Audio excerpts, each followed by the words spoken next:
Hello everyone and welcome back to Let's Play Luigi's Mansion. In the last one we got deep into Area 4, exploring most of the basement and attic in the process, leaving only 2 rooms in the entire mansion left unexplored. The room we're currently heading to that we got a key to up in the attic, and the room behind the spade door in the basement. So it's time for us to go also finish off the game in doing so.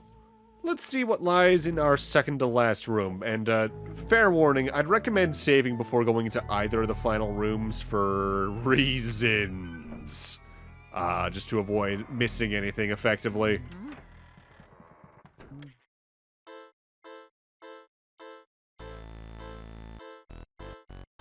It is you, no? You interfere with my afterlife's work.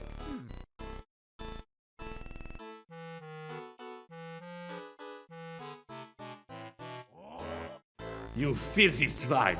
You're blind to the life I give my creations. Then very well, I'll show you the mastery of my art.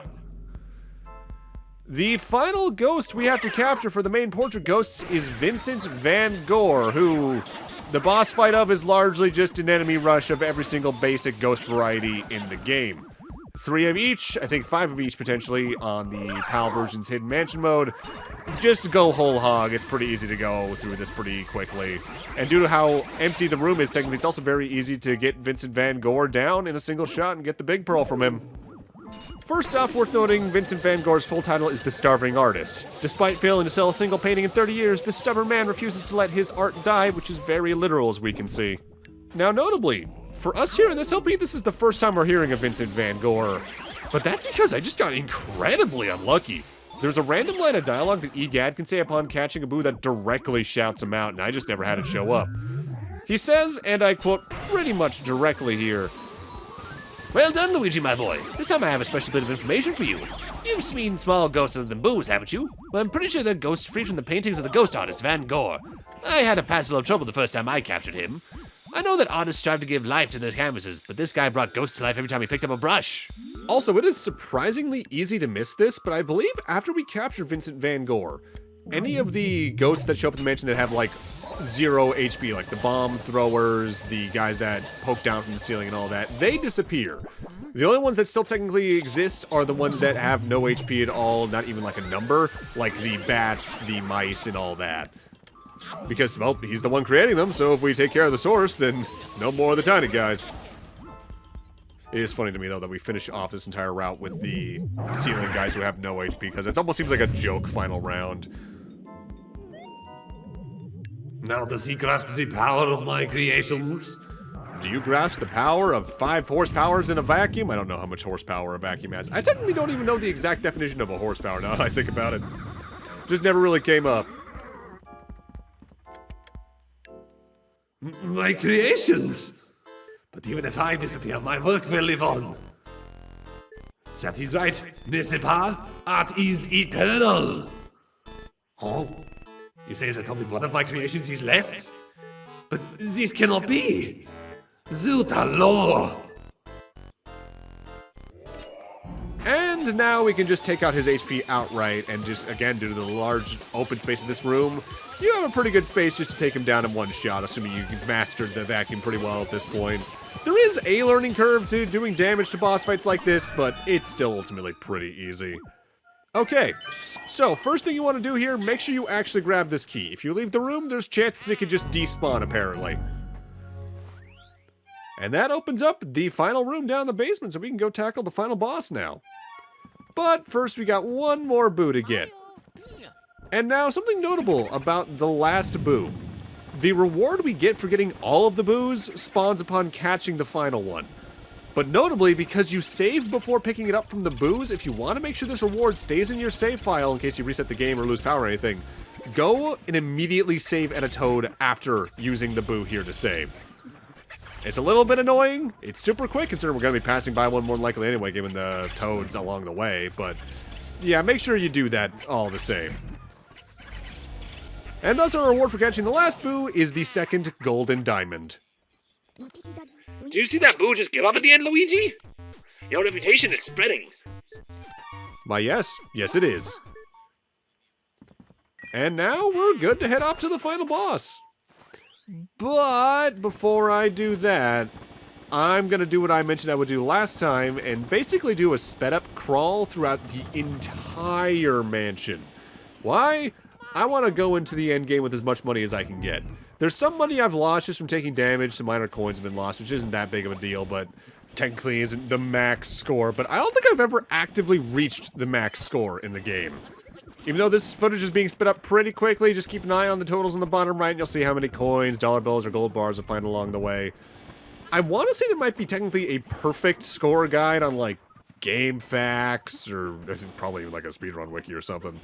But if you're trying to go for a perfect score, I'm just going to wish you luck for one thing, because of some of the random chances for some of this money to spawn, and you have to go back from room to room.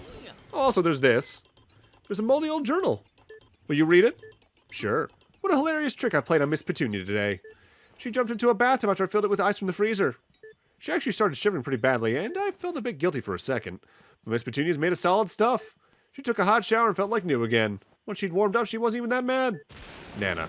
And that's the shout out for using the ice element on Petunia that you can find in Nana. I mentioned that hit at the time, but just to showcase it, there it is. I've mentioned it a couple times throughout the LP already as it is, but if there's something that doing this generalized crawl for money really makes stand out, it's that this mansion is just really small. When you're not having to go up, down, all around, back and forth in certain hallways because you're getting keys in certain orders, you really just blast through this place even when I am speeding it up like this. I think this took me probably not even 15 minutes. Considering I knew that I had gotten a lot of money already, it was just me making sure I checked certain things that I hadn't before and, you know, all that jazz. Also, technically, your last opportunity to get the first gold diamond in the case you watered the plant several times throughout the game already. Something good to note is that the saving at Toad I mentioned you should do when you get the gold diamond isn't the last thing I do in this crawl. I technically end the crawl in the basement just so I can go straight to the final boss from there. But in the case you're trying to maximize your gold, save at Toad last before going into the spade door. Just in case, you know. Off the top of my head, looking at the totals now versus where we started, I want to say I ended up gaining close to like 120, 130 extra coins, 100 or so extra dollar bills, and I think I round out at 50 or so gold bars. So pretty good last-second grabs in the case I'm trying to get as high of a score as I can. Notably, I do find it easier to get a high score in this game than the other two, but that's just because also this game is, you know, shorter, so I don't lose attention span halfway through like I have in 2 and 3 of my repeated playthroughs of those. Because part of why I like Luigi's Mansion 1 so much is that it's relatively short in the tooth. Because 2 and 3, even though the stage-based stuff does have its benefits, it does make things get a bit samey pretty quickly, so it doesn't hold my attention as long. With that said, last thing to note, there is actually money to get here in this room before you trigger the final boss fight. Namely, the chandeliers have some. I think you can definitely get some from the chandeliers far on the left and right of King Boo, but you can definitely get another gemstone from the one right here in front of the lion statue we saw this entire room through earlier. Just nice to know, you know? Alright, King Boo. It's been one hell of a long night here in this mansion. I'd say it's time we finally end it. I could just stare at my Mario painting for hours. It's true what they say about fine art. It takes utterly refined sensibilities to truly appreciate it. The way you plead for help, Mario, I find it so satisfying. Perhaps that is merely because I remember how much trouble you've caused me in the past. Seriously though, who would actually believe that a mansion gets given away in contests? Talk about stupid. Where do they feed you Mario Brothers anyway? Gullible soup? Your brother came all this way just to get turned into a painting. It's just terrific. However, this Mario painting looks lonely. I must have a Luigi painting as well. Then my gallery will truly be complete. I'm not afraid of you, fool. I fear only that infernal Poltergust 3000 you carry on your back. Stupid machine. But I am a king among boos. I swear it. I shall fear no mere house-cleaning device. I must say, I despise the way you shweep, shloop, warp, shliorg vacuumed up all my friends. Don't imagine that I'll flee. I'll fight you like a true boo. Now join your brother inside the painting.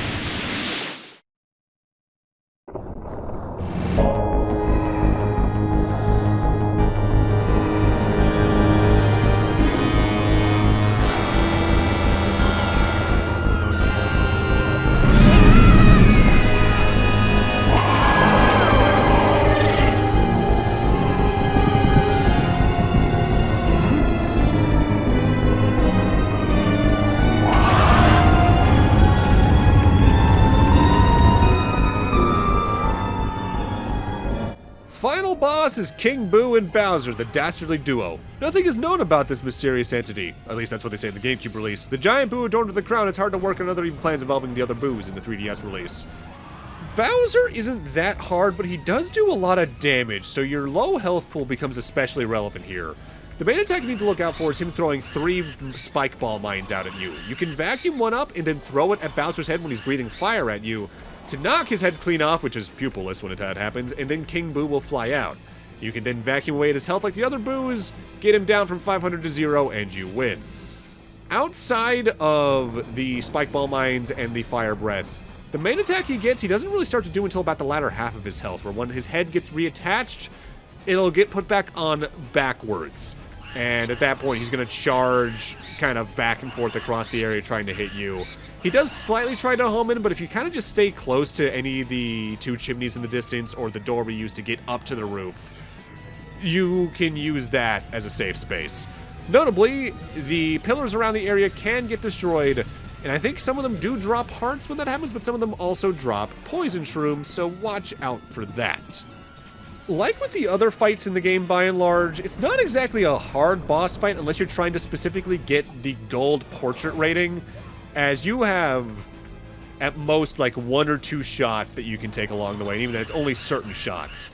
Notably, by the way, and you can see it right here, as you're vacuuming away at King Boo's HP, Bowser does breathe ice bullets at you that go pretty quickly, so you kind of gotta continuously circle around King Boo as you do damage, otherwise you're probably gonna take some pot shots and lose your high ranking. I like this boss fight a lot, but I do think the sequels have better final bosses. Mind you, just in general, I think the bosses in the sequels are better just because they all have a bit more of a pattern going on than they do in this game, which I appreciate a lot out of the sequels, even with my misgivings about them. That's game. And notably, you also get the gem from his crown, which counts only as a single coin, price-wise because it's another red diamond.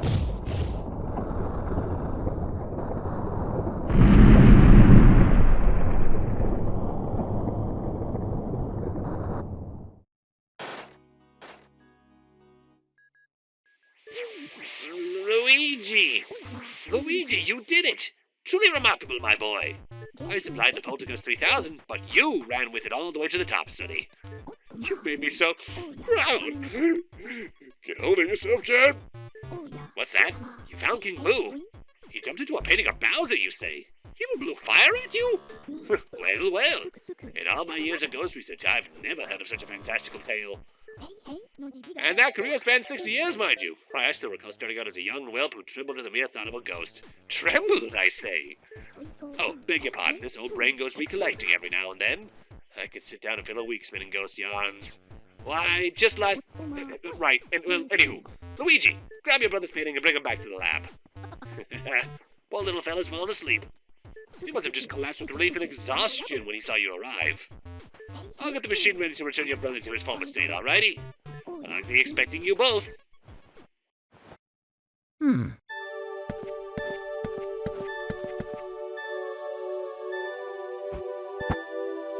Oh yeah!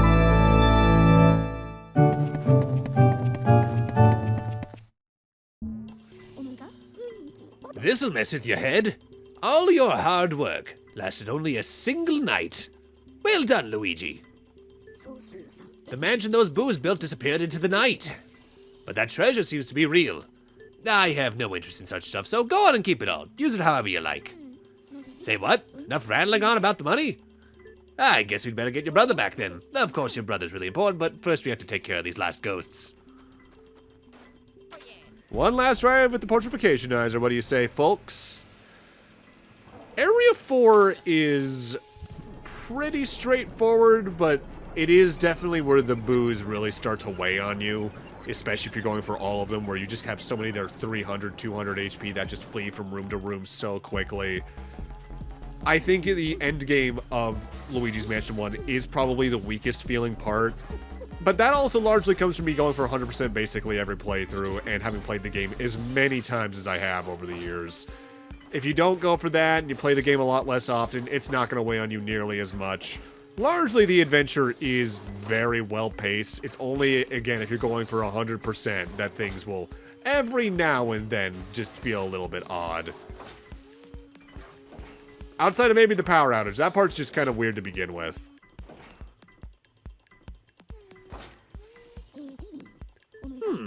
I'd wager dollars to donuts that nobody but me has such lovely paintings. Let's take a look at our endgame totals here. Ultimately, you end up catching about 23 ghosts across the entire adventure, but that number can change depending on whether or not you go for the optional ghosts along the way. The big difference, though, comes into how much money you found across the game. The ranks go from H to A in the GameCube release. The Hidden Mansion added an S rank in the 3DS release. To get an A rank, you need to get above 100,000 gold straight up. I think the S rank in the 3DS is like 130k and above. But notably, in order to get an A rank in the PAL version, they did increase the stuff like I mentioned. You need to get 150,000, which is why they require getting Hidden Mansion for the best rank in that version. 136,000 though, I did perfectly fine. I had a lot of leeway on that, honestly. But before we go into the credits, let's take one last trip down the gallery and take a look at the different portraits we've earned along the way for the ghosts from this specific chapter. First off, as I brought up before, finding these portraits is actually kind of a nightmare because they don't follow any kind of numerical order despite having numbers on the portraits. But notably, in order to access the gallery after you beat the game, you need to load up your save file and you're back at EGAD's lab. You can select the gallery from there, but then you can also head into the mansion to actively start the Hidden Mansion should you actually want to. Which, in this LP, I'm not. Though, while I was preparing for the LP, I was tempted to actively just play the game through once and then record the PAL version's Hidden Mansion as the main LP.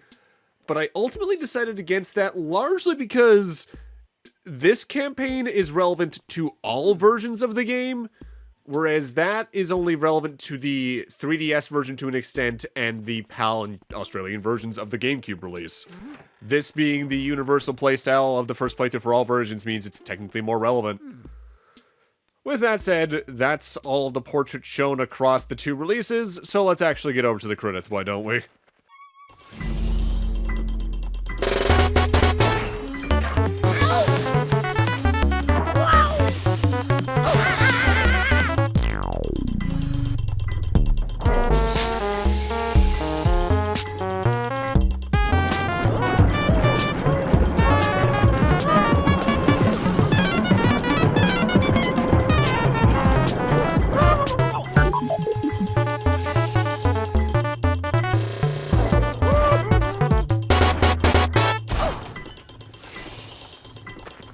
Oh, Mario?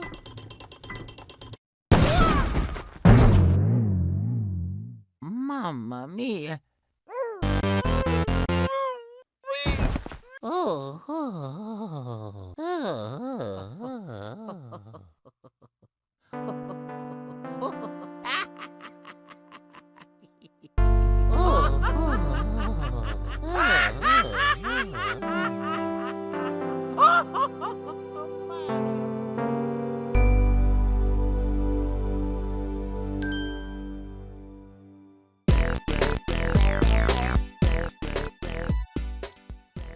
That's Luigi's Mansion. I adore this game.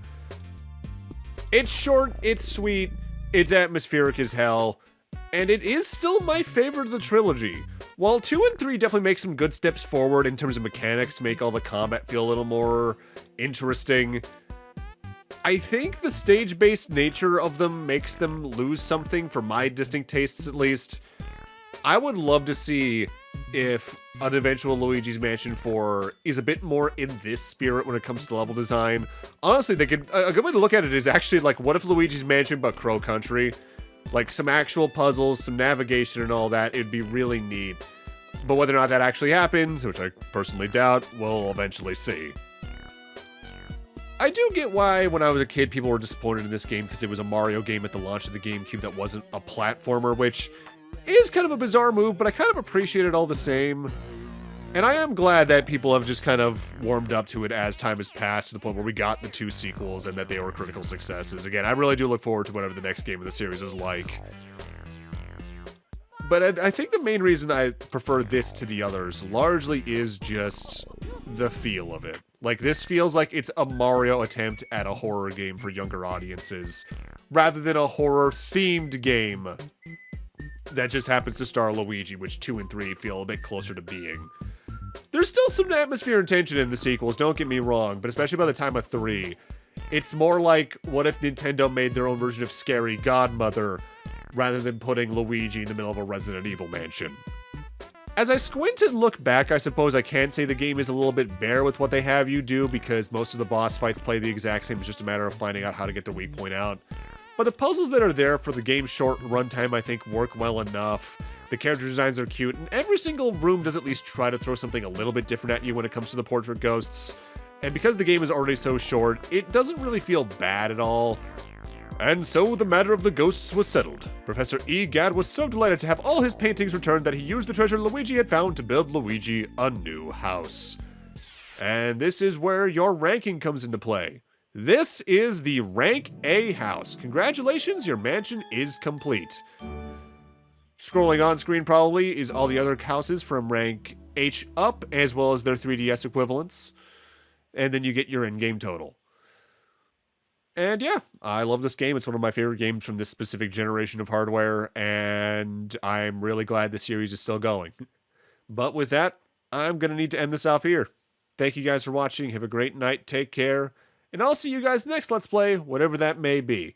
Thematically, it's a little bit similar, but it's a little bit of a hop back from this.